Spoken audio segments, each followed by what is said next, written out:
මිනිස් සිරුරේ සමට හිමිවන්නේ උසස් ස්ථානයකි. සම රැක ගැනීම කවුරුත් පාහේ උත්සාහයෙන් කරගත යුත්තකි. කාන්තාවගේ පංචකල්‍යාණ අංග අතුරින් සමට හිමිවන්නේ අද්විතීය ස්ථානයකි. අද කාන්තාවන් වැඩි පිරිසක් තම සම ලස්සනට පැහැපත්ව තබා ගැනීම සඳහා විවිධ කාර්යන්වල නිරත වනු අප දැක ඇත. බහුතරයක් කාන්තාවන්ගේ සමයේ ඇතිවන විශේෂයෙන් මුහුණේ ඇතිවන ගැටලු සහගත තත්ත්වයන් කිහිපයකි. එනම් ලප, කැලැල්, කුරුලෑ, අලුහම්, ඉන්නන්, අනවශ්‍ය රෝම ඇතිවීම, මුහුණේ තෙල් සහිත වීම, මුහුණ අවපැහැගැන්වීම, සම රැලි වැටීම, සමේ ගොරහැඩි බව, සම දුමුරු පැහැගැන්වීම, මුහුණ නිතර කැසීමට ලක්වීමෙන් ඇතිවන වෙනත් විවිධ ආසාත්මිකතා ඒ අතර ප්‍රධාන වේ. ඇතැම් කාන්තාවන්ගේ මුහුණ පුරා සමෙහි හෝ අල්ලෙහි වශයෙන් පැතිරෙන කැලැල් වෙයි. එම අවස්ථාවලදී වහා ප්‍රතිකාර ගැනීම අවශ්‍යය. තවත් සමහර කාන්තාවන්ගේ මුහුණේ කුරුලෑ මතුවී පසුව සාමාන්‍ය ගෙඩි සහිත තත්ත්වයන් බවට පත්වන අවස්ථාද දැකගත හැක. මෙබඳු අවස්ථාවලදී සමාජයට මුහුණ දීමට පවා කාන්තාවන් වශයෙන් ලැජ්ජා සහගත තත්ත්වයක් ඇතිවිය හැකිය. ආයුර්වේද ඉගැන්වීම්වලට අනුව මෙබඳු සමයේ ඇතිවන රෝග තත්ත්වයන්ට බලපාන හේතු රාශියක් දැක්විය හැකිය. එනම් නින්ද අඩුකම, නිරතුරුවම හිරු එළියට සමට වැටීම, සමට විස සහිත ආලේපන ගැල්වීම, ජලය පානය කිරීම අඩුවීම, හිස්සොරි කුඩු මුහුණේ දැවටීම, ආර්තවහරණයේදී හෝමෝනවල අසමතුලිතතාවයක් ඇතිවීම, සමේ පෝෂණ ඌනතා ඇතිවීම බහුල වශයෙන් දැක්විය හැකිය. මෙම අවස්ථාවලදී පිත්ත සමුත ප්‍රතිකාර ලබාදීම සිදුකරන අතර මෘදු විරේකයක් සිදු කරනු ලැබේ. ඉන්පසු රසකින්ද දුම්මෑල්ල වැනි ඖෂධ තම්බා බීමෙන් යම්කිසි සුවයක් සැලසෙනු ඇත. නියමිත වයසට වඩා වැඩියෙන් වියපත් බව පෙන්වීමද එක්තරා ආකාරයක රෝගී තත්ත්වයකි. මුහුණට කරනු ලබන සෑම ප්‍රතිකාරයක්ම දෙයත්වලටද කර ගැනීමෙන් දෙයත්වල සමෙහි ඇතිවන වියපත් භාවය දුරු කරගත හැකිය. තවද රූප සෝභාව ඇතිකර ගැනීමට ඔබගේ ශරීරයේ පවතින යම් යම් රෝග නිවාරණ කර ගැනීමද අත්‍යවශ්‍යය. ඒ සඳහා ආයුර්වේද වෙදකම තුළ විවිධ ප්‍රතිකාර ක්‍රම ඇත. කළුඳුරු, පෙරුම්කායන්, ගම්මිරිස්, සහිඳ ලුණු එකටගෙන කීකිරිඳිය යුෂ හා දෙහි ඇඹුල් ඉස්මෙන් අඹරා නෙල්ලි ගෙඩියක ප්‍රමාණයේ ගුලියක් උණු වතුරින් ගිලීම ගුණයි. මෙලෙස දින 15ක් නොකඩවා කිරීමෙන් කාශ, ප්‍රතිශ්‍යා, පීනස නසා කෙට්ටුවීම දුරුකර රූප ශෝභාව ඇතිවේ. මුහුණේ දීප්තිය පවත්වාගෙන යාම සඳහා භාවිත කළ හැකි ආලේපයක් මෙසේයි. එනම් වෙනිවැල් ගැට, කහ, අබ යන මේ ඖෂධ පිරිසිදු ඇල්දියෙන් සිනිදුවට අඹරා ආලේප කරන්න. ඇස්වල ගෑවීමෙන් වළකා ගැනීමට කල්පනාකාරී විය යුතුය.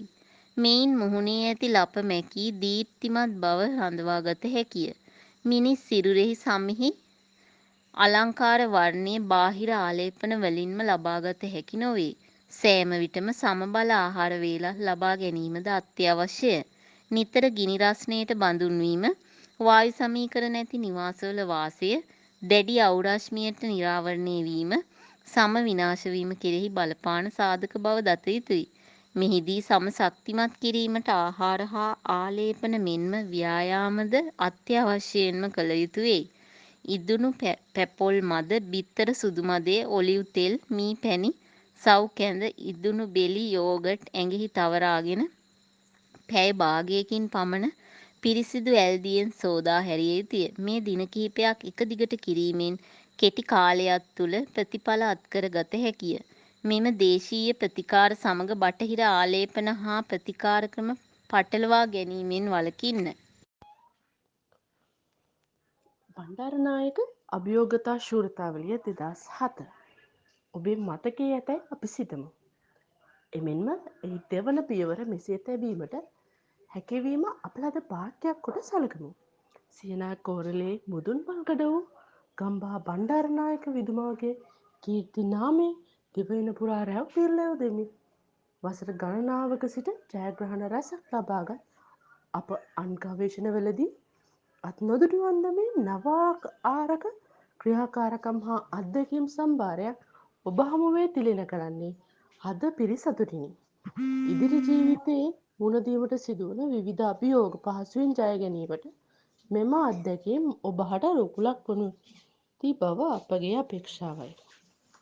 මෙම කර්තව්‍ය සාර්ථක කර ගැනීමට සැපමිනි ඔබ සැම මෙන්ම විදුහල්පති ප්‍රමුඛ ආචාර්ය මණ්ඩලයටත් බාලදක්ෂ සංගමයට හා අනුග්‍රාහක බෞතුන් ඇතුළු සහය දුන් සැමට අපගේ කෘතඥතාව පළ කර සිටිමු. උදෑසන සිට හරිහැටි ආහාරයක් හෝ ආම් වශයෙන් වතුර උගුරක් පවා නොලද බැවින් මාහට දැනෙන්නට වූයේ අධික කුසගින්නකි. ඒ තවදුරටත් ඉවසා දරා සිටිය නොහැකි වූයෙන් මම යහනෙන් බැස මේසේ මත තිබූ ලන්තෑරමදගෙන කුටියේ නිවතට පැමිණියෙමි. මාගේ කුටියේ දොරටුව ඉවර වූයේ අඩි 5ක් පමණ පුළුල් වූ පැසේජයක් වෙතටය. ඒ ඔස්සේ විසිත්ත කාමරයේ වෙත පිවිස ඉන් අනතුරුව භෝජනාගාරය ලෙස වෙන් කර තිබූ කුටිය වෙත ගමන් කළ යුතුයයි මම තීරණය කළෙමි. මා විසිත්ත කාමරය වෙත පිවිසෙන විට එය ඝන අඳුරේ වෙලී පැවතියේය. කුඩා ලන්තෑරුව මා අත රැඳී තිබුණේ මාගේ සිතට බියක් දැනුනේ නැත. එහෙත් මා පුදුමයට පත් වූයේ මාගේ මහප්පා වූ බෙනෙට් රෝයිගේ කුටියේ මදක් විවරව තිබූ දොරටුවෙන් සියුම් ආලෝක ධාරාවක් විසිත්ත කාමරය වෙත වැටී තිබෙන නිත ගැටීමෙනි. මට අවශ්‍ය වූයේ භෝජනාගාරය වෙත යෑමටය. එහෙත් දුටු දසුනෙන් මාගේ සිත මදක් නොසන්සුන් විය. එහෙයින් මම කිසිදු හඬක් නොනැගෙන අයුරින් පියවරෙන් පියවර ඒ දෙස සමීප වීමි.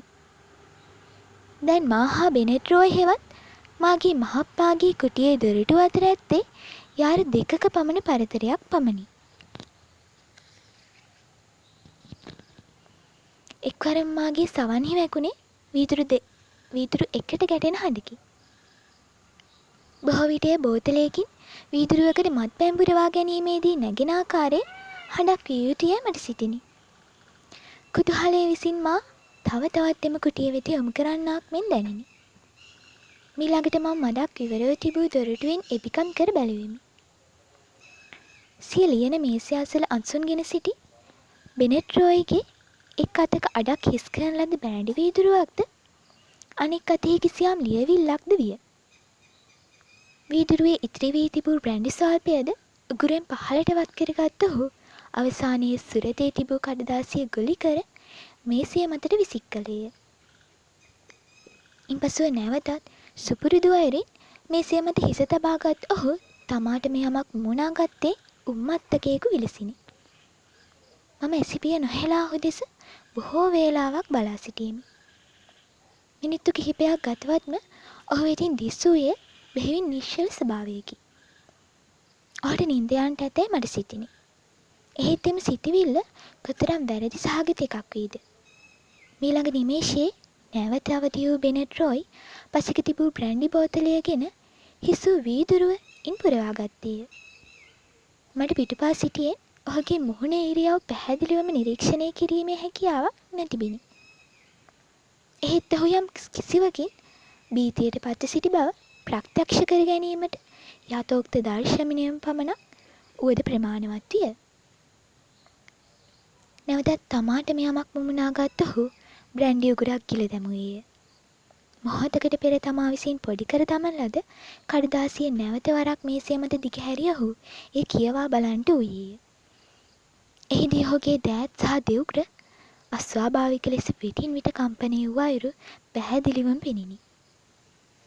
අවසානයේ බෙහෙවින්ම කෝපයට පත් වූ ඔහු එම ලියවිල්ල පොඩි කර දොරටුව ඇසළ තිබූ කසල බඳුන් දෙසට විසිකර දැමුවේය. එහෙත් ඉන් ඔහුගේ සිතට සහනයක් දැනුනේ යැයි මම නොසිතමි. සිදු වූයේ බෙනෙට් රෝයි උද්ගතව තිබූ ගැටලුවෙන් තාවකාලිකව පලා යෑම පමණි.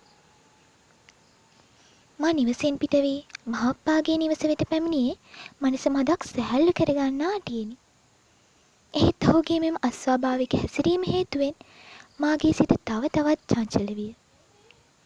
පැමිණිකාරය පසෙකලා මම තවත් මිනිත්තු කිහිපයක් බෙනෙට් රෝයි දෙස බලා සිටියෙමි. මෙවර නම් ඔහු ගැඹුරු නිද්‍රාවකට පත් වූ බව මම ප්‍රත්‍යක්ෂ කරගතිමි. තවත් මිනිත්තු කිහිපයක් ගතවත්ම ඔහුගේ උගුරින් ගැඹුරු කෙරවුම් හඬක්ද නික්මිනි. මාගේ සිතේ ඔහු පිළිබඳ කනගාටුවක් මෙන්ම විටක භීතියක්ද ජනිත විය. කෙතරම් හැඩදැනි මිනිසෙකුගේ මනස මෙතරම් අවුල් වියවුල් කිරීමට හේතු කරුණු කුමක්ද? ඒ මොහොතකට පෙර ඔහු කසල බඳින විට විසික් කළ ලියවිල්ලද? බෙනට් රොයි නැවත නැවතත් කියවමින් නැවත නැවතත් පිටිකර දමමින් කියවූ ලියවිල්ල කුමක්දැයි සොයා බැලීමට මා හට සිත්විය. ඒ කොතරම් සදාචාර සම්පන්න ක්‍රියාවක්දැයි ඒ මොහොතේ මම කල්පනා කර නොබැලුවෙමි. මට අවශ්‍ය වූයේ ඔහුගේ මනසට මෙන්ම මාගේ මනසට පිළිරයක් වූ යථෝක්ත ලියවිල්ල කුමක්දැයි තහවුරු කර ගැනීමට පමණි.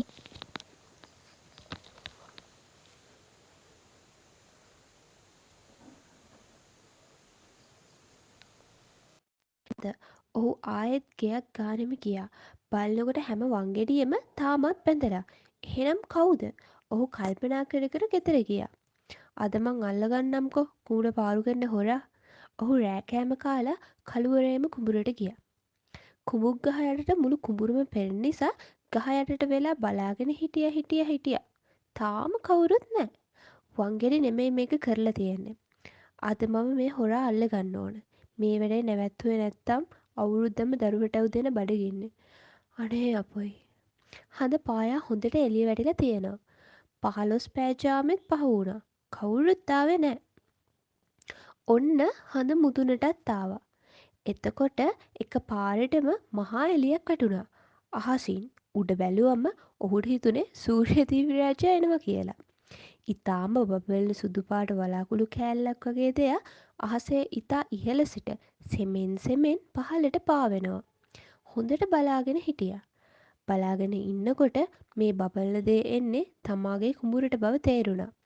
පහළට එනකොට බැලින්නම් අලියෙක්. නෑ ඇතේ. ඒ ඇතා සුදුම සුදු පාටයි. බොහෝම අලංකාර ඇඳුම් මැදලා ඇත්තා ඉත්තම් පැළඳගෙන කරට විශාල රත්තරම් දංවැල් පිට බඩ හොඬවැල ඔළුව සෑම තැනම රත්තරම්. මුතුමැණික් අල්ලාපු ඇඳුම් ආයිත්තම්. ගමනාල කවදාවත් මේ තරම් ලස්සන පාට ඇති ඇඳුම් ආභරණ දැකලා නෑ.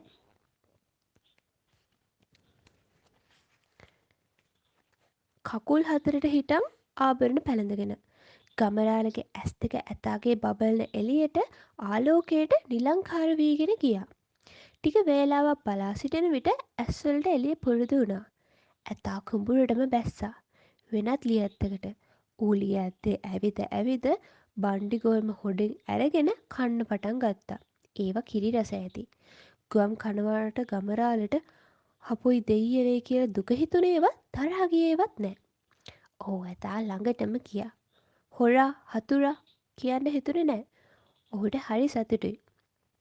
ළඟටම ගිහින් ඇත් රජෝ කියලා ආදරෙන් අත ගෑවා. ඇතාගේ වටේටම ඇවිදලා ඇඟ අත ගෑවා. ඌ ඒකට ඉඩ දුන්නා. නපුරු නෑ හීලෑයි. ඒත් ගමරාල දැන් තමයි හොරා දැනගත්තේ. ඇතා බඩ පිරුණට පසු යන්න සූදානම් වුණා. ඉස්සරහා පාදයක් ඉහළට ගත්තා. ගමරාල ඒ පාර ඇතාගේ නගුට එල්ලුණා. අත් දෙකෙන්ම ඇතාට වගක්වත් නෑ. ඉහළට නැගගෙන ගියා. ගමරාල්ට අතාරින්නත් බයයි. එල්ලිලා ඉන්නත් බයයි. අත ඇරියොත් වැටිලා බෙල්ල කඩලයි කියලා හිතුණා. ඒ නිසා ඕන එකක් ව්‍යං මං කරපු මෝඩකමක් වලිගෙ එල්ලිලා කියලා ඔහේ හිටියා. ඇතා දැන් හෙමින් උඩට පාවෙනවා. ඉහළට පාවෙනවා. ගමරාල බිම දිහා බැලුවම කුඹුර පේන්නත් නෑ. බොහෝම ඉහළට ගිහින් වලිගේ අත නෑරම ඔහු හිටියා. ගමරාල මුලදි ටිකක් බය වුණාට මොකද? පස්සේ බය ඇරිලා පාත බැලුවා. තමාගේ කුඹුර පෙනුණා. වැඩියෙන් ඉහළට යන්ට කුඹුර කුඩා වේවි. වී දෙපෑලක කුඹුරු ඇතුල් පතක් තරමටයි පෙනුනේ. ගමේ ගෙවල්, හේන්, පොල්වතු, පන්සල, ඇලදොල ඉතා කුඩාවට පෙනුණා. තවත් ඉහළට යන විට ගම පෙනුනේම නෑ. වෙන පළාත් තමයි පෙනුනේ. ඔහුට වෙහෙරවල් පෙනුණා. අර අනුරාධපුරේ වෙන්න ඇති. අන්න සිරීපාද පෙනෙන අපූරුව ආන් කැලණි විහෙර. කතරගම තමයි අර. ඔහු හිතාගත්තා. දැන් තුන් සිංහලේම පේනවා. ගොළු මුහුද රට වටේම රැළික ගහ තියෙන හැටි පේනවා. මය අම්මේ රැළි ගහට ලස්සන. ඇතා තවත් නගිනවා. දැන් පාද මුකුත්ම පේන්නේ නැහැ. හැම තැනම සුදු පුළුන් වගේ වලාකුළු විතරයි. තවත් නගිනවා. දැන් වලාකුළුත් පෙනෙන්නේ නැහැ. හැම තැනම නිල්ම නිල් පාටයි. නිකම් හිස් කට්ටියක් හීනයක් වගේ. තවත් නැගලා ඔන්න ඇතා වෙන ලෝකෙකට පැස්සා. අන්තිමේදී මෙන්න අලුත් ලෝකයක්. අනේ සැප. ඒ ලෝකෙට ආව විතරයි ඇඟේ කිසි බරක් නෑ. හිතට හරි සතුටුයි. බඩගින්නක් අතපය කැක්කුමක් මොකුත්ම නැහැ. හරිම සනීපයි. ඇඟත් තියෙනවාද කියලවත් නෑ. නිදිමත, ඉසබර ගතිය, බඩගින්න, වතුර තිබ්බහා වෙහෙස මේ සියල්ලම බිම පය ගැසුව හැටියෙම කොහෙන් ගියාද නෑ. පුළුන් ගොඩක පය තියනවා වගේ හරි සනීපයි. හානේ මේ දිව්‍ය ලෝකෙ වෙන්නැති. මාත් කරලා තියෙන පිනක මහත පණ පිටින් දිව්‍ය ලෝකෙ එන්න. ඔහු වටපිට බැලුවා. දිව්‍ය ලෝකෙ නේන්නම් රත්තරම් විමාන මුතුමැණික් ගල්වල දිස්නට ඇස් දෙකත් නිලංකාර වෙනවා. පළතුරු උයන් මල් උයන් දෙවිවරු දිව්‍යාංගනාවෝ අම්මේ ඒ උදවියගේ ඇඳුම්වල ලස්සන මෙහෙමත් අලංකාරයක්. මෙන්න නෙළුම් මල් පිපිලා තියෙන පොකුණක්. දෙවිවරු නානවා. ඇහෙන සින්දු ගීතිකාවල මහිම දෙවිවරු වීණා ගානවා, නටනවා, සෙල්ලම් කරනවා. ඔහු තමා දිහා බැලුවා. තමා දෙවිවරු අඳින ඇඳුම් පැළඳුම් ඇඳගෙන ඉන්න බව දැක්කා. මට කොයින්ද මේ ඇඳුම්? පහළ වෙලා මේ මල්වල ලොකු හරිම සුවඳයි.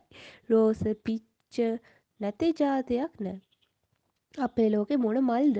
කවදාවත් නොදැක්ක මල් මෙහෙ තියෙනවා. ඇතා හෙමින් හෙමින් යනවා. ගමරාලත් ඒ එක්කම ගියා. මග ඇරුණොත්? දැන් ගමරාට දිව්‍ය ලෝකෙ හැමදාම ඉන්න ආසයි. ඒත් ළමයි දෙන්නයි බිරින්දෑවරුයි මෙහි ඇති සැප විඳින්න එක්ක එන්න ඔහුට ඕන වුණා. ඒ නිසා ඇතා කුඹුරට යනකොට ගිහිල්ලා ඔවුනුත් එක්ක කරගෙන එන්න ඕන. ඔහුට හිතුණා. ඉතින් ඔහු ඇතා යන තැනම ගියා. බැලූ තැන ගස්වල ගෙඩි ජාති මල් ජාති බොහොම ලස්සනයි. වීදි ඒ අතරත් මේ අතරත් විහිදිලා. ඒවායේ තාර දාලා නෑ මැණික් ගල් අතුරලා. පාගන්ට ලෝභයි. පාර දෙපැත්තේ කෑම ජාති බීම ජාති රන් තැටිවල පුරවලා කෑමසාලා. දෙවිවරු කනවා බොනවා සල්ලි ගෙවන්නේ නිකන් බැහැලා යනවා. හැම තැනම අඹ නාරන් දොඩම් මුද්දේ රස් වලං කෝලි කුට්ටු උයන් වල ගෙඩි ජාති පිරීලා. අතින්ම කඩාගෙන කන්න පුළුවන්. මාත් ළමයි දෙන්න එක්ක ආපුවාම කඩලා දෙනවා. දැන් ඕනේ නෑ. රෑට යන්න තියෙනවනේ ගෙදර. ඕවා ජීර්ණ වේද කවුද දන්නේ. ඔන්න එතකොට ඇතා පාතර බයිනවා වගේ පෙනුණා. දිව්‍ය ලෝකේ කාලේ වෙනස්නේ. මේ ඩිංගට රෑ වෙලා වෙන්නේ නැති අපේ ලෝකෙට කියලා ගමරාල ඇතාගේ පිට උඩට පැන්නා. පැනලා කරේ එතිලා තිබුණු දම්වැල බදාගත්තා.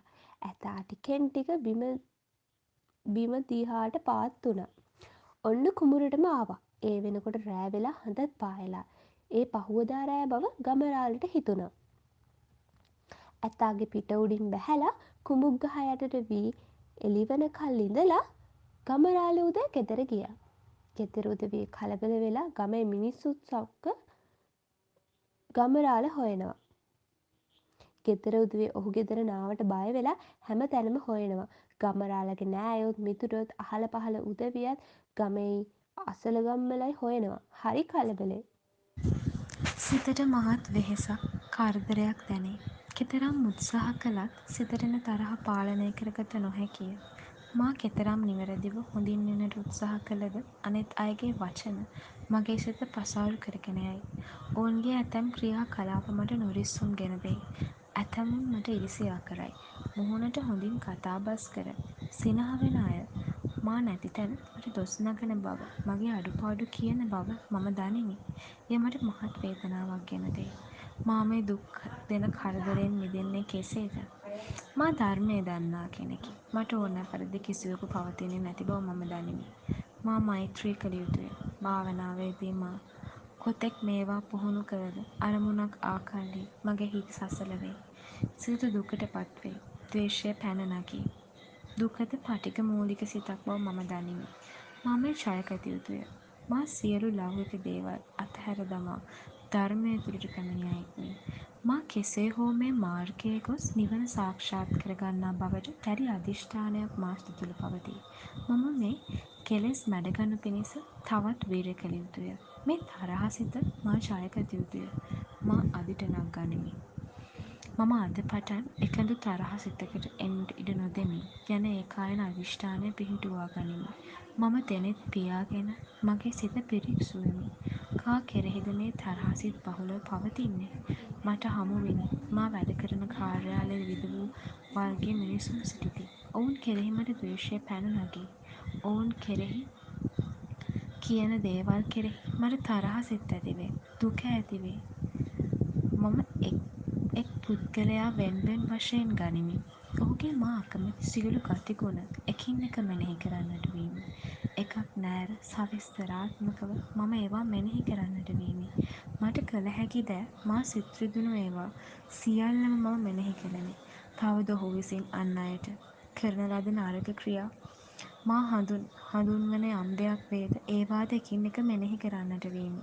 මෙසේ මොහු කරන ලද කියන ලද ඒවා නිසා මගේ සිත රිදුණු ඒවා සියල්ලට මම හදවතින්ම ඔහුට සමාව දෙමි. එකිනෙකින් මගේ හදවත මහා සැනසීමක් දැනෙන්නට විය. මම අල්ලාගෙන සිටි බර මගෙන් ගිලිහී ගියේය. මං ඔහුට සෑම දෙයකටම අවංකව හදවතින්ම සමාව දී ඔහුව නිදහස් කළෙමි. ඔහු කෙරෙහි මා සිත තුළ කරුණාවක් ඇතිවන්නට විය. ඔහු මට බනින ලද අවස්ථාවක් මෙනෙහි කරන්නට වීමි. ඔහු මට බනින්නට කලින් ඔහු ඒ ද්වේෂයෙන් දැවෙන්නට ඇත. එය ඔහුගේ හිතට කොපමණ දුකක්ද? ඔහුට එසේ මට බනින්නට සාධාරණ හේතුවක් ඔහුගේ ප්‍රඥාවේ ප්‍රමාණයට තිබෙන්නට ඇත. මා සිතන්නේ මගේ දෘෂ්ටි කෝණයෙනි. ඔහුගේ දැක්මට අනුව මා වැරදි වන්නට ඇත. මං හැමවිටම මම හරියයි යන මතයේ සිටිමි. අනෙක් අය දෙසීම සිතට නොඅනුමානය. ඉතින් මම මගේ සිතට නිවැරදිය. ඔහු ඔහුගේ සිතට නිවැරදිය. ඉතින් මට ඔහුට සමාව දෙන්නට බැරි කමක් නැත. මං ඔහුට සමාව දෙමි. ඔහු සුවපත් වේවා. තවත් විටෙක කෙලෙසකින්වත් මම වැරදි නැති විටක ඔහු මට දොස් නගයි. එය මට සිහිවේ. කමක් නැත. මට ඔබ සමග දැන් තරහක් නැත. මම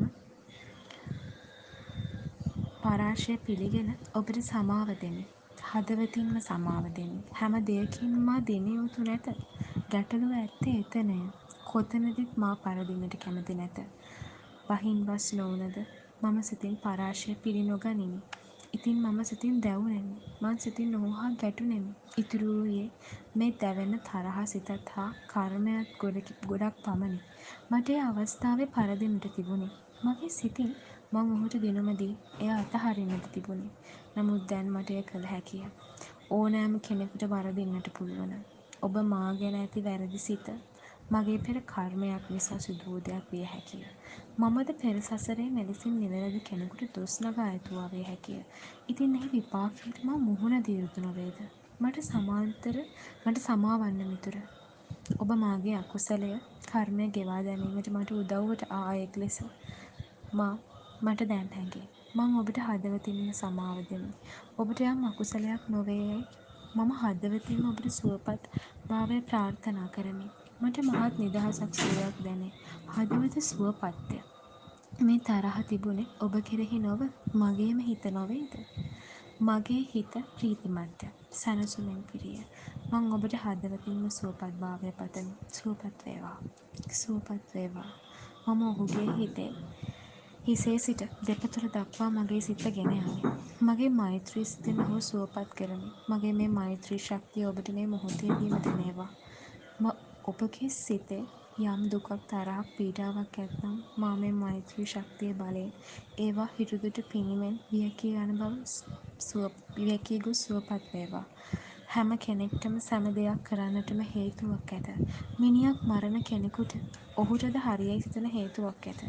තමන් මරන්නට එන පුද්ගලයා කෙරෙහිවත් තරහ සිතක් ඇති කර ගන්නට එපා යයි මගේ තථාගතයන්න් වහන්සේ කියූ කතාවේ ගැඹුර මා අත්දකිමින් සිටිමි. මේ ජීවිතයේ කෙදිනකවත් මට ඒ හා සමාන සතුරෙක් සිරි නැත. සුළු දෙයකට ගැස්සිලි දොස් වැනි දෙයක් හැර වෙන කිසිදු මහා අපරාධයක් මට කිසිවෙකු කර නැත. ඉතින් මට ඇයි නොහැකි වූයේ ඔවුන්ට මෛත්‍රිය කරන්නට? බුදු පියාණන් දේශනා කළේ මරන්නට එන කෙනා කෙරෙහි හෝ තරහා සිතක් ඇති කර ගන්නේ නම් මගේ ශ්‍රාවකයෙක් නොවන බවයි. මෙතෙක් කල් මා උන්වහන්සේගේ ශ්‍රාවකයෙක් කියන තැනවත් හිඳ නැතුව යයි මට සිතේ. මම මාගේ මිතුරාගේ හිසට ඉහළින් වතුර කළයක් නාවන්නාසේ යන හැඟීමෙන් ඔහුට මෛත්‍රිය කළෙමි. කොපමණ කාලයක් කළාදැයි මට මතක නැත. පෙර සතුරා මගේ දැන් හොඳම මිතුරෙකි. මගේම සිතුවිලි වල නොවේද හතුරන් මිතුරන් හිඳ ඇත්තේ. ඔහු දන්නේවත් නැත. මා ඔහුට දැන් පිළිකට කලින් හතුරෙකු ලෙස සැලකූ බවත්, දැන් ඔහු මාගේ මිතුරෙකු බවත්. කෙතරම් මුලාවක්ද මේ සිත. මම මගේම සිත අල්ලාගෙන නාවමින් සිටියෙමි. මට පුළුවන් මේ සිතින් මගේ සතුරා නිර්මාණය කර ගැනීමට. මිතුරා නිර්මාණය කර ගැනීමට. අහෝ බුදු පියාණෙනි, මම ඔබ වහන්සේගේ ධර්මය අත්දැකීමි. මගේ ප්‍රඥාවේ ප්‍රමාණය අත්දැකීමි. මම මෙලෙසින් මගේ කාර්යාලයේ සිටින හැම පුද්ගලයෙකුටම එක් එක් වශයෙන් අරගෙන මෛත්‍රී කරන්නට වීමි. මට ඇත්තටම දැන් කිසි කෙනෙකුගේ නරකක් නොපෙනෙන තරමට සිත මෘදු වී ඇත. ඇතැම් දුක, තරහක් ගෙන දෙන සිදුවීම් මෙනෙහි කරන්නට හිතට නොහැකි වී ඇතුවක් මෙනි. ඒවා මායාවන් වැනිය. අනේ මේවා මොනතරම් සියුම් දේවල්දැයි මට සිතේ. මම මෙසේ එක් එක් පුද්ගලයාට වෙන වෙනම මෛත්‍රී කළෙමි. මවක් නම් එකම පුත්‍රයාට මෛත්‍රී කරන්නේ යම්සේක් වීද එලෙසින් සියලු සත්වයන්ටම මෛත්‍රී කළ යුතු බව කරණීය මෙත්ත සූත්‍රයේ බුදුරජාණන් වහන්සේ දේශනා කළසේක. මට හැකි උපරිමයෙන් එය සියලු සත්වයන්ට පැතිරවෙමි. හොඳ ගතිගුණ ඇති අයට, ප්‍රිය යහපත් අයට මෛත්‍රී කිරීම මහත් පහසුය. නමුත් අප්‍රිය කරන නරකක් කරන අයට නරකයයි, සම්මත ගතිගුණ ඇති අයට මෛත්‍රී කරන්නට මහත් අපහසුය. දිනපතා මම මෙත් වඩමි. මට දැන් සතුරන්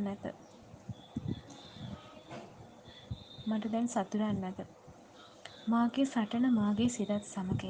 ලෝකයේ අයගේ වැරදි අඩුපාඩු මට කමක් නැත. ඒවා කෙරෙහි අසතුටක් තරහක් පැන නගින මගේ හිත පමණි මගේ එකම අභියෝගය. මම ලෝකය දෙසට හැරී පවතින මාගේ සිත මා තුළට හරවා ගනිමින් සිටින්නෙමි. සසර පුරුද්දට පෙනෙන්නේම පළමුවන් අයගේ වැරදිමය. එකිනෙකින් සතිය පිහිටුවා ගනිමි. එතන නෙවෙයි මෙතනයි ප්‍රශ්න ලෙසින් මම මගේ හදවතට විධානය කරමි. මේ ධර්මය කෙතරම් එකිනෙකට ඇමුණුම ලස්සන ධර්මයක්දැයි මට හැඟේ. සතිය, ශ්‍රද්ධාව, වීරිය, සමාධිය, මෛත්‍රිය, විදර්ශනාව මේ සියල්ලම මාලයක ඇමිණ ඇති පබළු වැනිය. අද මෛත්‍රී කළද හෙට උදේ අරමුණක් ආවිට ද්වේෂය පැන නගින්නට දඟලන සිත දෙස මම බලමි. මේ සිත කෙතරම් අනිත්‍යද. ඊයේ පැයක් පුරා පුහුණු කළ දැන් ඒ මෛත්‍රී සිත දුබල වී ඇත. මට ඕනෑ නැත තරහක් ගැනීමට. මට ඕනෑ වී ඇත්තේ මෛත්‍රියෙන් සිටින්නට. නමුත් අරමුණක් ආවේ ගොස වෙනස් වන සිත දෙස මා බලා සිටින්නේ අනේ මේ සිත කොතරම් අනාත්මද.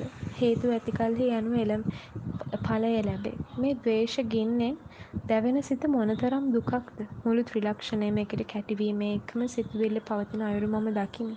මේ සිතුවිල්ල තුළ පවතින අනිත්‍ය බවද, දුක්ඛ බවද, අනාත්ම බවද මම දකිමි. මේ සිත තවදුරටත් සමාධියෙන් සිතින් මම බලන්නට අවශ්‍යයි. එයට මා සමාධිය දියුණු කළ යුතුය. සිත දැකීමට හැකි තරම් සමාධිය වඩා ගත යුතුය. මේ සිත එකක් ලෙසින් මම ගත්තද එය විඥානය, සංඥාව, වේදනාව, සංස්කාර ලෙසින් පවතී.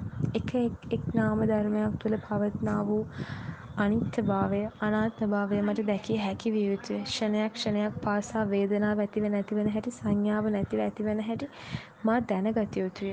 මෙසේ යම් විටක මා නාම ධර්මයන්ගේ අනිත්‍යභාවය ඉක්මවා නිරෝධය මම දැකිය යුතු නිවී දැල්වෙන බල්බයක් නිවී ගියාසේ නාම ධර්මයන් නිරෝධනය වී මට අත්දැකිය හැකිනම් නිරෝධ සත්‍ය පසක් කරගෙන නිර්වාණයට සිත් පහන් කර ගැනීමට මටද යම් දිනක හැකි වනු ඇත. එහෙත් මේ ව්‍යායාමය නතර නොවනු ඇත. සෝවාන්, සකෘදාගාමී, අනාගාමී ආදී මාර්ගඵල පසු කරගෙන උතුම් වූ නිකලස් අරහත් ඵලයෙන් නිවී යන තෙක් මේ අදිටන නොනිමී පවතිනු ඇත. මං අහලා තියෙනවා ලස්සන කතාවක්. මේ භවයේදී අපිට කෙනෙක් මුණ ගැහෙන්න නම් කාරණා තුනක් තියෙන්න ඕනේ. එක්ක පහුගිය භවයක පිරිමහන්න බැරි වුණු ආදරයක් පිරිමහන්න. එක්ක පහුගිය භවයක පිරිමහන්න බැරි වුණු වෛරයක් පිරිමහන්න. එහෙමත් නැත්නම් පහුගිය භවයක පිරිමහන්න බැරි වුණු රාගයක් පිරිමහන්න. ආදරය නිසා ඔබට හිතට දැනෙන වේදනාව දරා ගන්න ඔබට බැරි නම් මම ඔබෙන් එක ප්‍රශ්නයක් අහන්නම්. ඔබ හිතනවාද ඔබ ආදරෙන් පෙරදුනා කියලා? එහෙනම් ඔබට හිත හදාගන්න පුළුවන් එකම එක ක්‍රමයයි තියෙන්නේ. ඔබ පරාජය බාර ගන්න. ඔබ පරාජය බාරගත්තේ නැත්නම් ඔබට හිත හදාගන්න පටන් ගන්න බෑ. දැන් ඔබ කියයි පරාද වෙන්න ආදරේ තරගයක් නෙමෙයි කියලා. ඔව් මන් දන්නවා. හැබැයි දැන් ඔබ තේරුම් ගන්න ඕනේ මේකයි. කෙනෙක් අපි බලාපොරොත්තු වෙන විදිහට ආදරය කරන්නේ නැහැ කියලා අපිට චෝදනා කරන්න බෑ. අපි බලාපොරොත්තු වෙන විදිහට අපිව බලාගත්තේ නැහැ කියලා, අපි ළඟ හිටියේ නැහැ කියලා අපිට චෝදනා කරන්න බෑ. සරලව කියනවා නම් හිතින් යන අය අතින් අල්ලලා නවත්තන්න අපිට බෑ. හැබැයි ඇත්තටම ඔබට ආදරය කරන කෙනා අපි බලාපොරොත්තු වුණත් නැතත් ඔබේ හැඟීම් වලට අඩුපාඩුවක් කරන්නේ නෑ. දැන් ඔබ මගෙන් අහයි මේ වගේ මිනිස්සු ඉන්න ලෝකෙක අපි කොහොමද ඇත්ත ආදරය සොයාගන්නේ කියලා. සරලයි. ඒ අය අපිට ආදරේ නම් ඒ අය ඒක අපිට අනිවාර්යෙන් කියනවා. ආදරෙන් පරාජය වීම කියන්නේ අපිට විතරක් නෙමෙයි ලෝක ප්‍රසිද්ධ චරිතවලට පවා පොදු දෙයක්.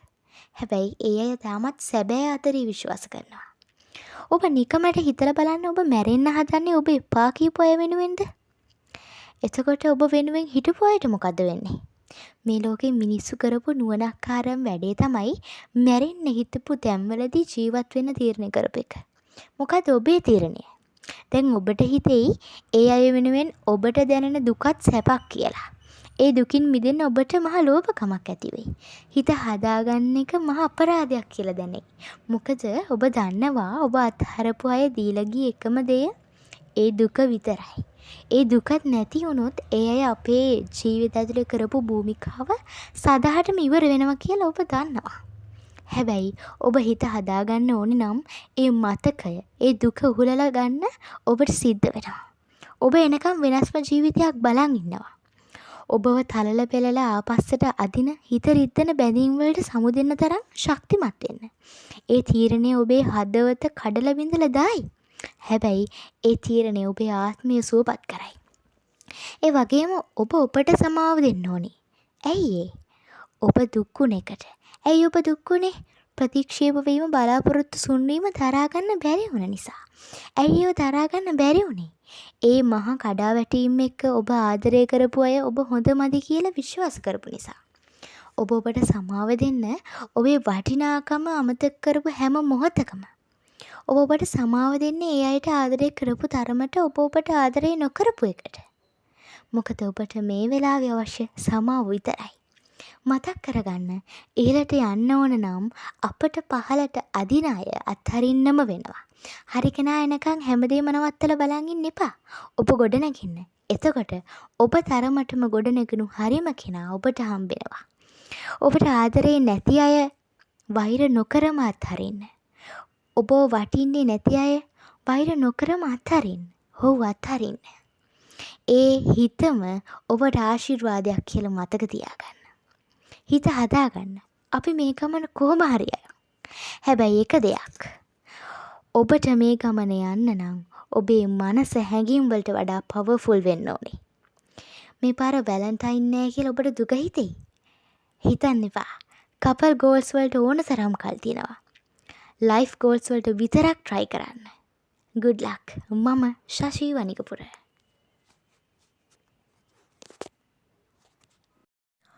බයිසිකලය නූතන සිංහල සාහිත්‍ය නව මගකට යොමු කළ ලේඛකයන් අතර ගුණදාස අමරසේකර මහතාට හිමි වන්නේ වැදගත් ස්ථානයකි.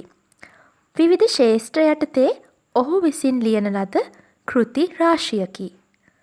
කරුමක්කාරයෝ ගන්ධබ්බ අපදානය යලි උපන්නෙමි ආදී නවකතාද රතු රෝසමල ජීවන සුවඳ එක්ටැමින් පොළවට ආදී කෙටිකතා සංග්‍රහද භාවගීත ගුරුළුවත අමල් බිසෝ ආදී පද්‍ය ග්‍රන්ථද නිර්මාණය කළ ඔහු සාහිත්‍ය හා සමාජ විචාර ග්‍රන්ථ කිහිපයක්ද ලියා පළ කළේය. නවකතාවේ වස්තුව හා ශෛලිය විෂයෙහි පෙරළියක් කළ ප්‍රතිභා සම්පන්න නවකතාකරුවෙකු වූ ඔහු කිහිප වරක්ම සාහිත්‍ය සම්මාන ලැබුවෙකි. ඔහුගේ නවකතාවක් වන කරුමක්කාරයෝ කෘතියට දොන් පේද්‍රික් ත්‍යාගයද හිමි විය. මෙම කෙටිකතාව උපුටා ගන්නා ලද්දේ රතු රෝසමල නම් වූ කෙටිකතා සංග්‍රහයෙනි. සියදෝරිස් බයිසිකලයක් අරගෙන වගෙයි පාලම අසල කිසිවෙකු ඔහු පාලම ළඟ වූ කඩපිලට ගොටවනු දැක කීවේ නලල රැලි ගන්වා සිනහ මුහුණින් යුතුව එදෙස බැලීමෙන් පසුවය. එවැන්නෙකුගේ දෙනෙතෙහි විස්මය මෙන්ම උපහාසාත්මක සිනහවක්ද විය. ඔව් දැන් දවස් 4කට 5කට ඉස්සෙල්ලා ගත්තා. මං හිතුවට වැඩිය ලාභෙට ලැබුණා. එවැනි විටක ඔහු කීවේ තමා පළමු වර එදෙස බලන්නාක් මෙන් විස්මයෙන් යුතුව බලමින් සිනහවෙන් ඉතිරෙන මුහුණෙනි. ඔහුගේ කටහඬෙහි එවැනි වේලාවල ආඩම්බර ගතියක් වී යැයි කිසිවෙකුට සිතෙනු ඇත. හැබෑටම උඹට කීයක් විතර ගියාද? එසේ කතාවට වැටෙන එකෙකු ඔහුගෙන් ඇතැම් විටක අසයි. එවිට ඔහුගේ ස්වභාවයෙන් කුඩා දෙනෙත් තවත් කුඩා වෙයි. ඒවා දීප්තියෙන් දිලිසෙන්නට පටන් ගනී. ඔහු මදක් කල්පනාකාරීව සිට ඇද පැද උත්තර දෙන්නේ ඒ සියල්ල ගැන මතක් වීම ඔහුගේ සිතට ප්‍රීතිය ගෙන දෙන කරුණක් නිසා විය හැක. මේකට සෑහෙන්න ගණනක් ගියා.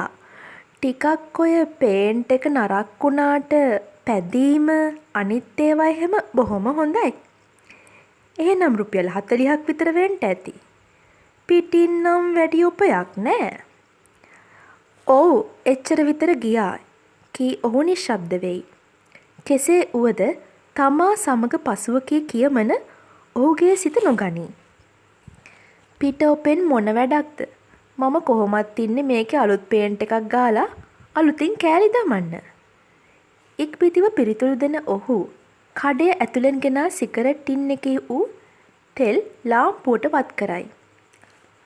හා උඹට මොකෝ රෑ වුණාට බයිසිකල් එකකින් යන්න බැරිය? ඔහු මෙසේ කරනු දුටු කඩේ ඇතුලේ වූ කිසිවෙකු කියන්නේ හඬ නගා සිනහ වෙමිනි. ඔවුන් සියල්ලම තමන් උපහාසයට ලක් කරමින් මෙන් සලකනු ලැබීම ගැන සියදෝරිස් කිසි විටක නොතැකුවේය.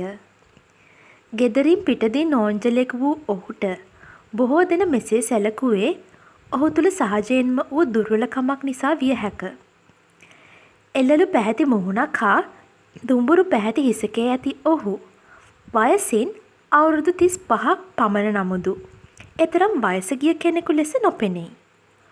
ඔහු දෙස බැලූ කිසිවෙකුට එසේ නොපෙනෙන්නේ වයසට නොගැලපෙන බැගෑපත් පෙනුමක් ඔහුගේ මුහුණෙහි වූ නිසා බැවිනයි සිතමි. ඔහුගේ මුහුණෙහි මෙන්ම කටහඬෙහිද ඒ බැගෑපත් බව මැනවින් දක්නට ලැබින. තමාට වඩා උසස් එකකු හා කතා කරන විට ඔහු ඉඳ හිට නවත්වමින්ද සෙමෙන්ද එක්තරා බියගතියකින් යුතුවද කතා කළේය. තමා කියන දෙහි තමාට පවා විශ්වාසයක් නැතයි යන අදහස ඔහුගේ කතාව ඇසූවෙකුට නිතැතින්ම සිතේ. මේ බැගෑපත් බව ඔහුට සහජයෙන්ම ආදයක්ද නැත්නම් බොහෝ කලක් අනුන් යටතෙහි වැඩ කිරීම නිසා ලැබූ එකක් දැකීමට පහසු නොවේ. ඔහු පසුගිය අවුරුදු කිහිපය තුල කළේ අනුන්ගේ රබර් වත්තක් බලා ගැනීමය. අක්කර 10ක් පමණ වූ එහි රබර් කිරි කැපීම මෙන්ම වෙන නොයෙකුත් කටයුතු කිරීමටද ඔහුට සිදුවිය. රබර් ගස් තවම සම්පූර්ණයෙන් වැඩි නැති බැවින් තව කල් යනතුරු කන්දෙහි වැල් පැලෑටි සුද්ධ කිරීම, ගල් වැටි දැමීම ආදී නොයෙක් වැඩ ඇතයිද ඊට තමාගේ මුළු ජීවිතයම ගතවනු ඇතැයිද ඔහු ඇතැම් මොහොතක කල්පනා කෙළේය. උදේ සිට සවස් වනතුරු වැඩ කළද එහි සම්පූර්ණයෙන් වැඩ නිම නොවන්නේ තමාත් තමාගේ බිරිඳත් පමණක් එහි වැඩ කරන නිසා විය යුතු යැයි ඔහුට සිතිනි.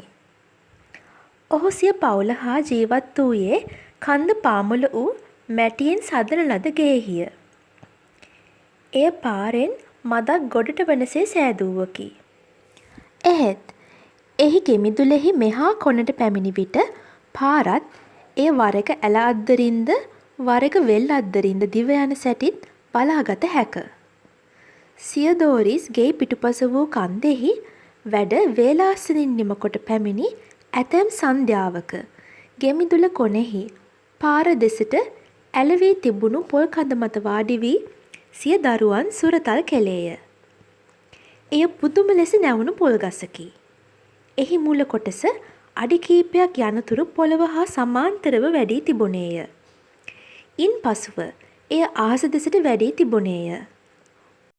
පොල් කඳ මත වාඩි වී සිටි ඔහු දරුවන්ගෙන් බාලයා ඔකුලටගෙන ඈත සිට එන පාරද ඇතැම් විටක ඈත වූ වෙල් හා කඳු ගැනද කතා කෙළේය. ආන්න පුතා අර බලන්න අන්න කවුද පාර දිගේ එනවා අන්න දැක්කයි අර බයිසිකලෙන් එන්නේ. අර ලොකු රෙදිමිටියකුත් පිටිපස්සේ බැඳගෙන එන්නේ. ආන්න බලන්න. එවිට උකුලෙහි වූ කුඩා දරුවා ඔහුගේ පපුවට පයක් ගසා ඔහුගේ නැහැයෙන් හෝ උඩු තොලෙන් ඇද්දේය. ඇතැම් විටක කටේ අත දැම්මේය. අන්න බලන්න බයිසිකලේ රෝද කරකැවෙන හැටි. ආන්න රූංගාල වංගුව කැපුවා. ඕන්න ඕන්න දැන් එවි රූංගාල කඩේ ගාවට. දරුවා ඔහුගේ සියල්ල තේරුම් ගත්තාක් මෙන් උකුල උඩ නටමින් කෙළබේරයි. අන්න බලන්න පුතා තාත්තටත් ඒ වගේ බයිසිකලයක් ඇත්නම් පුතත් වාඩි කරවගෙන රූං කියලා යනවනේ කී ඔහු දරුවා උස්සා සිය මුහුණට ලංකොට ඌ කියමින් සිනාසෙමින් හිස සලයි. තමා බයිසිකලයක් ගත යුතුයයි සිය දෝරිස් අධිෂ්ඨාන කළේ දැනට අවුරුදු ගණනකට පෙරය. බයිසිකලයක් නොමැතිව තම වැඩ කටයුතු කිරීම ඉතාමත් අපහසු යයිද එය අත්‍යවශ්‍යයයිද ඔහු බොහෝ විට තමාටම අවධාරණයෙන් කියාගත්තේය. බයිසිකලයක් නොමැතිව සිය වැඩ කටයුතු කෙසේ කළ හැකිද? ඔහුට උදේට හැතැප්ම 2-3ක් ඇවිදීමට තිබේ.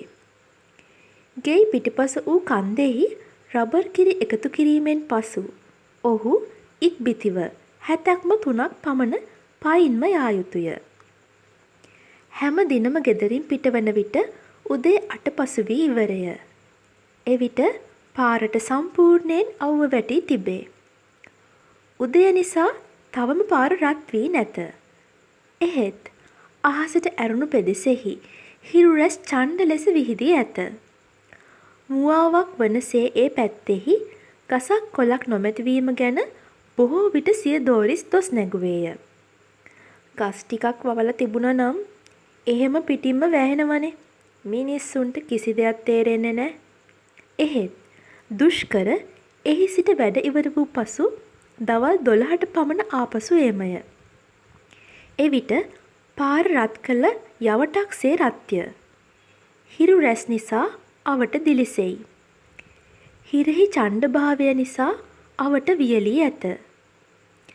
බැනියමක් හෝ අන් කිසිවකින් ආවරණය නො වූ උඩුකයද හිසද දෙපාද එක ලෙස පිච්චෙයි. ඔහු ඇතැම් විටක තවත් දෙපා පිච්චෙනු ඉවසාගත නොහැකිව දුඹුරු පැහැති තනකොළ ගොන්න දිගේ ගමන් කළේය.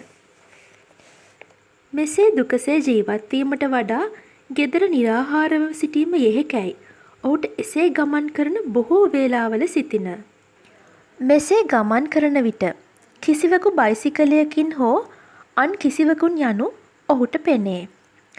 ඔහු ඒ දෙස බැලුවේ ඊර්ෂ්‍යාවෙන් ඔවුනටද තමන්ටද ශාප කරගනිමිනි. ඒ සියල්ල තමා අඩි 10ක් කෑමට පෙර අතුරුදහන් වෙයි. බයිසිකලයේ රෝද වේගයෙන් කරකැවී ගොස් අතුරුදහන් වන සැටි. එහි සිටින්නාට අව්වේ ඡණ්ඩභාවය බිඳකදු නොදැනුණු ඇත. ඒ සියල්ල සුළඟින් ඉවත් වූවාක් මෙන් නොපෙනී යයි. ඔහුගේ ඊර්ෂ්‍යාව එයින් දියුණු විය. තමාට බයිසිකලයක් ගත හැක්කේ කවදාද? ඊට තව බොහෝ කල් යනු ඇත. ඊට අඩු ගණනේ රුපියල් 45ක් පමණවත් අවශ්‍ය වනු ඇත. ඉතිරි කරනු වෙනුවට ඔහුට බොහෝ මාසවල වැඩියෙන් රුපියල් 2-3ක් පමණ ණයට ගැනීමට සිදුවේ. එයද ගත යුත්තේ දවස් 3-4ක් නිකම් වැඩකොට කණිපින්දම් කීමෙන් පසුවය. එහෙත් එසේ මුදල් එකතු කොට බයිසිකලයක් ගත් විට තමා එයින් යන සැටි ගැන ඔහු කල්පනා කෙළේය. එවිට කකුල් රිදීමක්වත් අවුවේ පිච්චීමක්වත් කාලේ නාස්ති වීමක්වත් සිදු නොවේ. එවිට තමන්ද අන් අය මෙන් කිසිවක් ගැන නොතකා එය පැද යනු ඇත. දැන් අවුවෙන් වේලෙන මුළු පෙදෙසම පසු කිරීමට එවිට ඔහුට යන්නේ මිනිත්තු කිහිපයක් පමණි. බයිසිකලය වංගුවල නැමෙමින්ද සුළඟ මෙන් වේගයෙන්ද නොපෙනී යනු ඇත. ඒ රෝද දෙස බලා සිටින්නෙකුට ඒවා පොළොවට උඩින් යන්නාක් මෙන් පෙනෙනු ඇත. ඒ ගැන සිහි කරන ඔහුගේ සිත ප්‍රීතියෙන් නටයි. ඔහුට දුක්මුසු වර්තමානයද එවිට අමතක වේ. තමා බයිසිකලයක් පැදගෙන රූ කියා යන සැටිද ඈත සිට බලන්නෙකුට පුදුමයක් මෙන් එය වංගු ආදියෙහි නැමෙමින් නිමේෂයකින් නැති වී යන සැටිද ඔහු තමාගේ සිතෙහි මවා ගත්තේය. වේගයෙන් යන ඇතැම් මොහොතක දූවිල්ල වලාකඩක් මෙන් එය වසා පැතිරෙනු ඇත. ඒ සියල්ල කොතරම් රමණීයද. රුක්මල් ගොඩ සිට බොහෝ වෙහෙස වී පැමිණි ඇතැම් දිනයක් ඔහු සිහිනෙන් දිටුවේද මෙවැනි දේය. බොහෝ හිරිහැර විඳිමින් සිටින තමාට හදිසියේ බයිසිකලයක් හමුවී තිබෙනු ඔහු දුටුවේය. එය වඩා අලුත් බයිසිකලයක් නොවුවද එහි ගාන ලද පාට නිසා එහි දිස්නයක් තිබුණේය. එහි ලේබලයේ වූ සිංහයාගේ රූපය රත්රන් පාටින් බැබළුණේය. එහි රතු පාට සීට් එකක් විය. රතු පාට සීට් එක ඔහුගේ සිත ගත්තේය. බයිසිකල් සීට් සියල්ලම රතු පාට විය යුතුයයිද ඔහු කල්පනා කළේය. ඉක්බිතිව තමා එහි නැග යන සැටිද ඔහු දුටුවේය. බයිසිකලය පාරෙහි පමණක් නොව කඳු අතරද වෙල්වලද වරක් ඒ දණ්ඩ දිගේද වේගයෙන් ගියේය. මෙසේ යන අතර හදිසියේ නැවතුණක් මෙන් ඔහුට දැනින. කවුදෝ පිටුපසින් වේගයෙන් තල්ලු කළේය. බයිසිකලයේද ඔහුද දඩාස් ගා ඇලට ඇද වැටෙයි. එවැනි මොහොතක ඔහු බියෙන් හා ශෝකයෙන් කම්පිත වෙමින් නැගිට්ටේය. එහෙත් ඒ ගැන ඔහු පසුදිනද සන්තෝෂ විය. උදේ නැගිට තේ වතුර බොන අතර ඔහු ඒ ගැන සිය බිරිඳ සමගද කීවේය. දන්නවද? මම ඊයේ රෑ හීනෙන් දැක්ක බයිසිකලයකින් යනවා. ඒක හොඳ අගේ ඇති අලුත් බයිසිකලයක්. ඒකට පස්සේ මමත් එක්ක ඒකත් ඇලටම වැටුණනේ. ඔහුගේ බිරිඳ ඔහුගේ සිතේ ස්වරූපය නොහඳුනයි. ඔය සෙම්කෝප වෙලා වෙන්න ඇති. වතුර පෙනෙන්නේ සෙම්කෝප වුණාම. ටික දවසකටවත් හේනේ වැඩ නවත්තන්න හොඳයි. මුළු දවසෙම ගිනි කට්ටට පායලා හැන්දෑවට වහිනවා. ඕකෙන් තමයි සෙම්කෝප වෙන්නේ. මා දැක්ක පෙරේද හැන්දෑවේ වතුර ගලලා තියෙනවා. ඔහුගේ බිරිඳ ඔහු හා කුලපගු බවෙන් කතා කරන්නේ කලාතුරකිනි. සාමාන්‍යයෙන් ඔහු සිය බිරිඳට සැලකුවේ තද පරුෂ ගතියෙනි. ඈ ගෙදර වැඩ කිරීමටද දරුවන් හැදීමටද නොදත් මෝඩ ගැහැණියකැයි බොහෝ විට ඔහු කීවේය. තමා ගෙදර එන තුරු කෑම නොයවා හෝ දරුවන්ට කෑම නොදී තිබුණු ඇතැම් දවසක ඔහු ඈට තැළුවේය. තමාට ඈ බයෙන් හා ගෞරවයෙන් යුතුව සලකති යන හැඟුම ඔහුගේ ප්‍රීතියට කරුණක් විය. ඈට හුඟාක් මෝඩ ගති ඇත්තේ ඈ ඉස්කෝලෙන් 3 වෙනි ප්‍රමාණය දක්වා ඉගෙනගත් බැවිනි. ඉස්කෝලේ ඉගෙන ගැනීම ගෑනුන්ට හොඳ නෑ. ඔහු බොහෝ විට සිතුවේය. එසේ වුවද ඈ ඔහු සිතන තරම් මෝඩ තැනැත්තියක නොවූවාය. ඒක නොවේ. මට බයිසිකලයක් ලැබෙන්න වෙන්න ඇති. මං දැනට මාසෙකට විතර ඉස්සෙල්ලත් හීනෙන් දැක්කා. ලේල් වල බයිසිකලයක් විකුණන්න තියෙනවලු. ඔහු කීවේ බිරිඳට තමා කියන කිසිවක් නොතේරෙති යන හැඟුමෙන් යුතුවය. බයිසිකලයක් ගන්න ඕන වුණාට කොහේද සල්ලි තියෙන්නේ? මම ඊයේ රුපියල් 2ක් ණයට ඉල්ලගෙනයි සමුපකාරයෙන් බඩු ගෙනාවේ. ගිය මාසයේ මද්දුම මහත්තයාගෙන් ගත්තු ණයක් දෙන්නක් තියෙනවා. උඹට මොකටද සල්ලි වගා? මට තව රුපියල් 10ක් තියෙනවා නම් බයිසිකලේ ගන්න හැටි මන් දන්නවා. ඔහු පිළිතුරු වශයෙන් අහංකාර ලීලාවෙන් කීවේය. ඉක්බිතිව ඔහු කිසිවක් මතක් වූවාක් මෙන් ගේ තුලට ගියේය. එය කුඩා ගෙයක් වුවද එහි කාමරයක් තිබේ. එය මැදසාලේ දෙකට වෙන් කිරීමෙන් සාදන ලද්දකි. ඊට තිබුණේ එක් ජනේලයකි. කෝටු හරහට හා දිගට බැඳීමෙන් ආවරණය කොට තිබීම නිසා ඉන් ඇතුළු වූයේ ස්වල්ප ආලෝකයකි. ජනේලය අසල බිත්තියෙහි කුප්පියක් ගසා තිබුණේය. ඊට උඩින් අවුරුදු ගණනක දැලි බැඳී තිබුණි. බයිසිකලය ගත් විට එය මෙහි තැබිය යුතුයයි ඔහු මුල සිටම කල්පනා කෙළේය. ඊට ඉබ්බෙක් දැමිය හැකි දොරක් වූ බැවින් එය ඊට සුදුසුය. සාලයෙහි අනෙත් කොටසෙහි ඇඳක් තබා තිබුණේය. ඇඳෙහි තෑන්දට රෙද්දක් දමා නොතිබුණේය. එහි රාත්‍රියට ඔහුගේ පටියද ලේන්සුවද දරුවන්ගේ රෙදි කැබලිද දමනු ලැබේ. ඇඳ අසල වූ මේසයට උඩින් බිත්තියෙහි කවි කොළයක්ද නූල් බෝලයක මුද්දරයක්ද පාට ඡන්ද කොළයක්ද අලවා තිබුණේය. එහි යූ.ඒ. කුලතිලක වෙදරාළ හාමිට ඡන්දය දෙමුයි රතු අකුරෙන් ලියා තිබුණේය. මේසය අසලට පැමිණි ඔහු ඉනෙහි සඟවා තිබූ යතුරගෙන එය ඇරියේය. වටපිට බැලූ ඔහු එහි තබන ලද සිගරට් ටින් එක සෙමෙන් එළියට ගෙන ගනින්නට විය. එහි ඇත්තේ අවුරුදු 2-3ක පමණ සිට ඔහු ඉතා අමාරුවෙන් එකතු කරන ලද මුදල්ය. හැම දිනම පඩි හම්බ වූ දිනයෙහි ඔහු එහි 50 කාසියක් හෝ රුපියලක් දැම්මේය. එය එහි වූ බව බිරිඳ හෝ අන් කිසිවකු නොදනී. බිරිඳ එය දනිත් නම් කිසිවිටක එය ඉතිරි කරගත නොහැකි වේ යයි ඔහු සිතුවේය. සෙමෙන් වටපිට බලමින් ගණන් කළ ඔහු ඒවා යළිත් එහි දමා ලාච්චු යතුරුලා වැසුවේය. රුපියල් 35යි. තව රුපියල් 10ක් ඇත්නම් කාමරයෙන් එළියට පැමිණි ඔහු තමාටම කියාගත්තේය. මෙසේ මාස කීපයක් ගතවන්නට ඇත. The Kite Runner by Khalid Hosseini, page number 58. Suddenly I wanted to withdraw, pack it all, go back home. What was I thinking? Why was I putting myself through this when I already knew the outcome? Baba was on the roof watching me. I felt his glare on me like the heat of a blistering sun. This would be failure on a grand scale even for me. I'm not sure I want to fly a kite today, I said. It's a beautiful day, Hassan said. I shifted on my feet, tried to peel my gaze away from our rooftop. I don't know, maybe we should go home. Then he stepped toward me and, in a low voice, said something that scared me a little.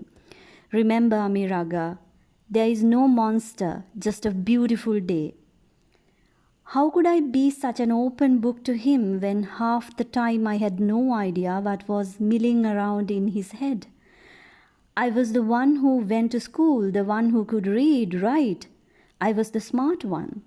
Hassan couldn't read a first-grade textbook, but he had read me plenty.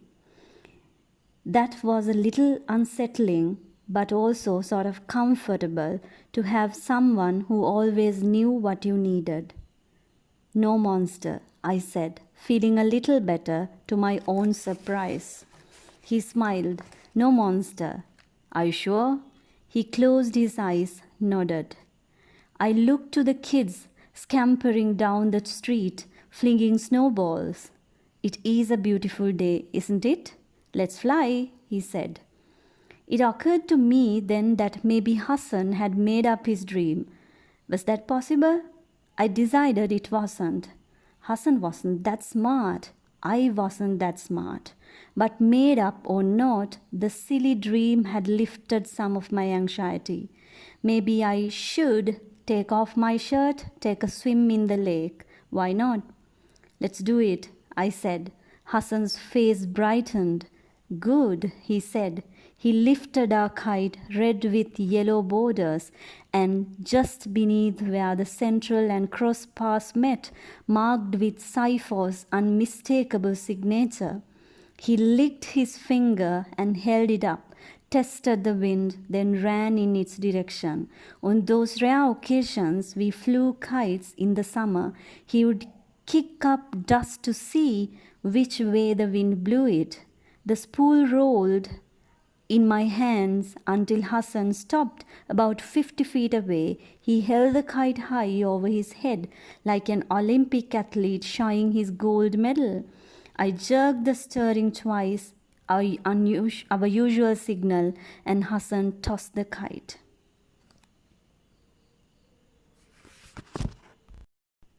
භවතරණය Martin Wickramasinghe පිටුවංක 32. මහා වනයේ පසු කළ ඔහු ගම්මානයක් වැනි කැලෑ රොදකට ළඟා වූහ. ඒ කැලෑ රොද පාළු පිටියක් ලෙස සිදුහත්ට පෙනිනි. අමු මස් කන උකුසු වර්ගයේ සියොත්තු කන් හිරි ගන්වන හඬින් රැව් දෙති. වියාලයන් හා කැනහිලුන් සරණු සිදුහත් හා කපිල දුටහ. එය අමු සොහොනක් විය යුතුයයි කපිල සිතුවේය. කැලෑ රොදින් එහා පිටියෙහි වූ පැල්පත් 3-4ක් සිදුහත්ගේ ඇසට හසු වීය. මේක කුඩා ගමක්ද?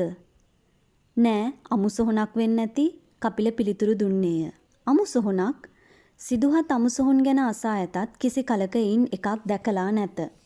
යමු බලන්න කියමින් සිදුහත් අසුපිටින් බසිත්ම කපිලද අසුපිටින් බැස්සේය.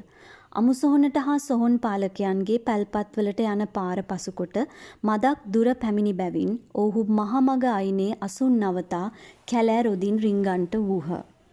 දුන්නට ඊය තබා එක් අතකින් ගන්න, කපිල සිදුහත්ට කීය.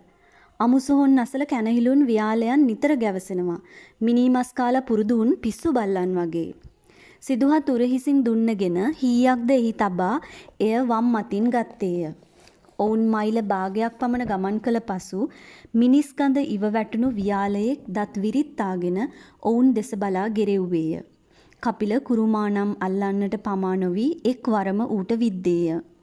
හීය කකුලක වැදීමෙන් තුවාලලත් වියාලයා වඩාත් කෝපයෙන් කපිල වෙතට පැන්නේය. සිදුහත් නොසැලී උගේ පපුවට වදිනසේ හීයක් විද්දේය. ඌ ඒ පහරින්ම මලේය. අමුසොහොන අසල ජීවත් වෙන වියාලයොත් කැනහිල්ලුත් පිස්සු බල්ලන් වගේ. මලකුණු කාලා පුරුදු වෙලා මිනිස් ගඳ ඉව වැටුණු විට උන් පිස්සු වැටෙනවා. සොහොන් පාලකයන් කන්ට උන් නොයන්නේ මන්ද? උන් සොහොන් පාලකයන්ට බයයි, කීකරුයි. බල්ලන් නැති කරන්න බල්ලන්ට කෑම දෙනවා. උන් බලා ගන්නවා. වියාලයන් කැනහිලුන් හිතනවා ඇති උන්ට මිනිමස් දීලා උන් බලා සොයාගන්නේ සොහොන් පාලකයන්ය කියලා.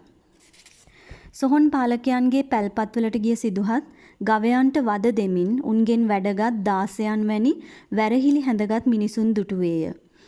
ඔවුන්ගේ ගෑනුන්ගේ විසිතුරු වැඳුම් නොකිලිටිය. තිලඳුන් ගාන ලද ඇස් උන්ගේ මුහුණු කාම හැඟීම් පුබුදන්නේ යයි සිදුහත්ට හැඟිනි. ඔවුන්ගේ මුහුණු බලා යලිත් සොහොන් පාලකයන් දෙස බැලූ සිදුහත්ගේ කුහුල හැඳිනගත් කපිල කට කොනකට නගාගත් සිනාවක් ඇත්තේ ගෑනුන් දෙස බැලුවේය. උන්ගෙන් එකියක කපිලට ඉඟි මරමින් සිදුහත් දෙස ආසාවෙන් බැලුවාය. මේ ගෑනුන්ගෙන් සමහරුන් පහත් පෙළේ ගණිකාවන් බව කපිල දනී. ඒ කිසිවක් නොදන්නා සිදුහත් ගෑනුන්ගේ පිරිමින්ගේත් වෙනස ගැන කල්පනා කරයි. අමුසොහොනෙහි වැඩ කරන නිසා පිරිමින් කිලිටි කඩමලු අඳිති සිදුහත් සිතුවේය. නුඹලා නිතර අමුසොහොනේ වැඩ කරනවද? නෑ, මලමිනියක් ගෙන අවස්ථාවේ තමයි අපි වැඩ කරන්නේ. මලමිනිය ගෙනත් දැම්මාම උකුස්සන් ගිජුලි හිනියන් වට වී පොර කමින් කෑ ගහමින් මල කඳන් වල මස් කෑලි කඩාගෙන කනවා. උන් මස් කෑලි හැමතැනම වපුරනවා. කැනහිල්ලු වියාලයෝ ඒවා කනවා. කුණු මස් ගඳක් නැත්තේ? අමුසොහොනේ මිනිමස් වල මස් කන සත්තුන්ට අමුසොහොන සුද්ධ කරන්න පුරුදු වෙලා තියෙනවා. බල්ලන් නැවිත් මස් කෑලි අවුලාගෙන කනවා. වියාලයන් හා කැනහිලුන් ඇටකටුවල ඇලී සිටින මස් උගුල්ලාගෙන කනවා. පොඩි දරුවන්ගේ ඇටකටු නම් උන් කටස් කටස් හඬින් විකා පොඩි කරනවා. කියමින් සොහොන් පාලකයා කන්තලය අතින් නමා කන් දුන්නේය. ඇටකටු විකන හඬ කාටත් යන්තම් ඇසෙන්නට වීය. සිදුවත් මහත් කුහුලකින් ඒ හඬට කන් දුන්නේය. වියාලයන් හා කැනහිලුන් ඔය විකන්නේ ඊයේ හවස ගෙනත් දැමූ දරුවෙක්ගේ ඇටකටු. සොහොන් පාලකයා කීවේය. මගේ සිත නම් කලකිරුණා. සිදුහත් සකු බසින් කපිලට කීවේය. කම්මලේ බල්ලන්ට ගින්න පුරුදු වෙන්නා වගේ අපට මේවා පුරුදුයි. සොහොන් පාලකයා සිනාසෙමින් කියමින් තමාගේ බිරිඳ දෙස බැලුවේය. ඇය ලැජ්ජාවෙන් මෙන් කරබා ගත්තාය. අපේ තාත්තා කාලයක් පොළොන්නරුව විවිධ සේවා සමූපකාර සමිතියේ වැඩ කළේය. ඔහුගේ රාජකාරිය වූයේ සමූපකාරයට විකිණීමට අවශ්‍ය බඩු බාහිරාදිය සැපයීමයි. එකල සමූපකාරයේ විකුණනු ලැබූ කපාපු ලී දඬු සපයනු ලැබුවේ කුරුණෑගල ප්‍රදේශයේ ලී මෝලකිනි. සමූපකාරයට අවශ්‍ය ලී මිලදී ගැනීම සඳහා තාත්තා නිතර දෙවේලේ ඒ ලී මෝලට ගියේය. මගේ අම්මාගේ උපන් නිවස පිහිටා තිබුණේද එම ලී මෝල ආසන්නයේය. දිනක් ගෙදර ආහාර පිසීමට අවශ්‍ය කරනු ලබන දර ලබා ගැනීම සඳහා ලී මෝලට ගිය අම්මාට පළමු වතාවට තාත්තා මුණ ගැසිණි. දරමිටිය බර වැඩිදැයි ඇසූ තාත්තාට අම්මා හොඳ සුද්ද සිංහලෙන් දෙකක් කීවේය. උත්සාහය අත් නොහල තාත්තා කෙසේ හෝ අම්මා සමග යාළු වී කසාද බැඳ පොළොන්නරුවට කැන්දාගෙන ආවේය.